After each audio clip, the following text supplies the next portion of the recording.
Although hell's terrain remain unmapped, the voices of the inhabitants echo in a similar tone. The unnamed protagonist of Dostoevsky notes from underground, simply known as the Underground Man, belongs exactly to the kind, possessing one of the most dissonant, depressing, and profoundly miserable voices in the history of neurotic literature. Yet, to a contemporary reader, or for those who are familiar with the more popular anti-heroes of the 20th century, his voice wouldn't at all be strange, since the protagonist here is the blueprint for them. A man that reeks of urban neurosis, personality disorder, and social diseases. This is the fourth book of Dostoevsky that I tackled. This one is a shorter and less expansive work of his, serving as a precursor to his later masterpieces.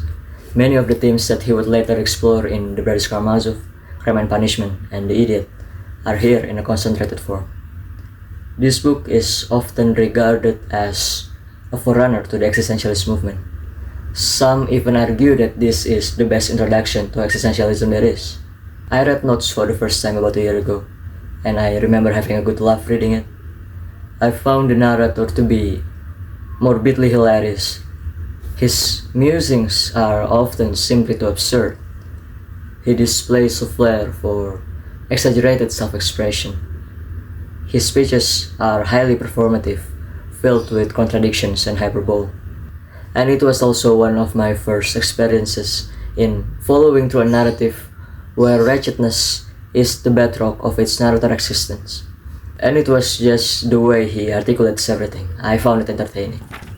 It was being written in a form of a confession. The narrator says that it was an experiment in self-honesty, although in the process it was too often the case that he would deceive himself.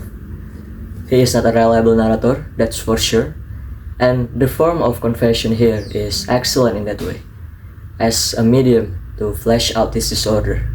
The emotions that I was experiencing while reading it didn't stop in amusement, of course. The more I followed his train of thoughts, I discovered that it could also evoke pity, disgust, a certain kind of sadness, and not rarely compassion within me. And as time passes by, his depressing voice starts to creep on me. And so I decided to give this a reread since I was a bit worried about what the future may hold for me. For it is not only sometimes that I could find the underground man hanging in the corner of my mind. His musings are deranged, yes, but in his madness there exists a grain of truth that I did not ignore. Now, a little background. Everyone has likely heard of Dostoevsky's mock execution story, in which he was being found participating in a socialist group and was being sentenced to death by a firing squad. But the execution got cancelled at the last minute, and as it turned out, there was no execution at all the whole time. He got exiled in Serbia instead.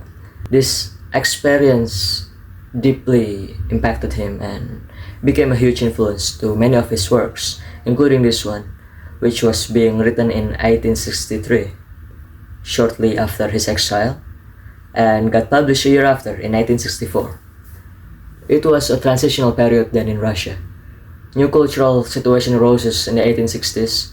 The topic of determinism, rational self-interest, and whatnot, all heavily influenced by Western enlightenment and utilitarianism, became fashionable subjects among the intellectuals, clashing with the traditional spiritual values. Notes was being written as a polemic to Nikolai Chernyshevsky's 1863 What is to be Done, a utopian vision that was emblematic of the popular ideological wave at the time. The character of the underground man was created and appeared as an embodiment of the tension between these opposing cultural forces, unable to find refuge among the chaos. He is an existential outcast, the fractured psyche of the nation, if you will. The novel is divided into two parts. The first one is a quasi-philosophical ramble, telling of his current situation as a seasoned and scarred 40-year-old man. From the get-go, he already explains to us how he differs from the convention. He is an underground man, that is, being the face of life's lowest form, living in an underground world which is a complete shithole of a world, and stuffing himself with underground thoughts and ideas. He suffers from hyperconsciousness, paranoia, and the habit of dissecting everything without ever reaching a conclusion. It is no surprise that he seems to be fundamentally dissatisfied with life. He lives in the city of St. Petersburg, in his own little apartment, shying away from people, from society, and the call to participate. He is not fond of he is not fond of anything really. As a matter of fact, he seems to take no interest nor bear any respect to any ideas or values. But he does have a passion in going just against anything and everything. He rejects the rational, deterministic system that was in the air at the time, as well as disconnected from Russian spirituality and community. To him, all of this won't do. All of this is nonsensical, offensive, and reductive to his human faculty, leaving no room for free will, which he believes is the essence of the human experience. He could find his consolation in reading, though this too can pain him. He is a man who departs from the structure of reality and has given up in trying to integrate. And he does so willingly, as he informs us, no matter how empty and miserable this choice leaves him to be. To him, it is vital to be this way.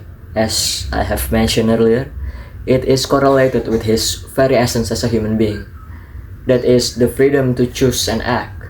With free will comes also the ability to be and to make yourself miserable, and to remain so, and even to take delight in that misery, if you are so willing.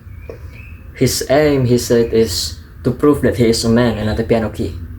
He believes that anybody would choose this.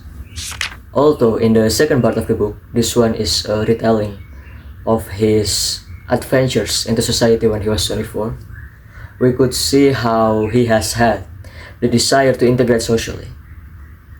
And I wouldn't bore you with the details, but he struggled to achieve that. He didn't know how to act, and he didn't know how to stop degrading himself and the people around him. Anything that he tried to do came up as inappropriate.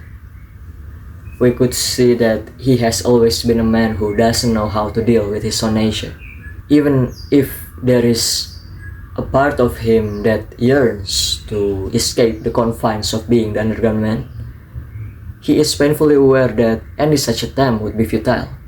He knows, with a sinking certainty, that he is incapable of being anything else. This realization doesn't just deepen his despair, but also cements his identity as the underground man. That is a man of true importance. It seems that there is no truth other than suffering for him. There is no denying that his character is marked by an intellectual refinement. He is an educated man with a keen awareness of the world around him, yet this same intellect is what paralyzes him and traps him in a cycle of inaction and self-loathing. Despite of his intellect, he is unable to translate his thoughts and will into meaningful actions or into something that won't backfire on him. This deeply shames him as well as frustrates him and makes him feel chained. He yearns to break free from his bad nature, but it seems that the only way he could assert control over his life is through self-destructive behaviors. And so he creates this perverse sense of agency by consciously choosing to act against his self-interest. So, when will be the end of it? Will he ever come to a conclusion? Will he ever stop contradicting himself and analyzing everything? Will he succumb? Will he transcend? Is he waiting for a kind of salvation that might never come? Who knows? The book ends on an ambiguous note. Even though I enjoyed reading this book, I would say that it demands much from its reader. It demands patience, sympathy, and the willingness to sit and to endure the endless rants and ravings of this miserable creature, to witness his petty cruelties and self-inflicted wounds, and also the willingness to experience simultaneous repulsion and sympathy. After all that was being said, this remains an important work. There is a particular way in which Russian literature do exploration of the human psyche that is just unlike no other. And this was being written by Dostoevsky himself, the master. With notes, he invites us to confront something that exists within all of us, something that we might not be able to unravel on our own. It is one hell of a book. I don't know what I would think about this book in a couple of years. My thoughts would be evolving then surely. But for now, I think it's a brilliant and necessary cautionary tale for the neurotics out there. If you haven't already, I would recommend you to read this book. Stay safe out there.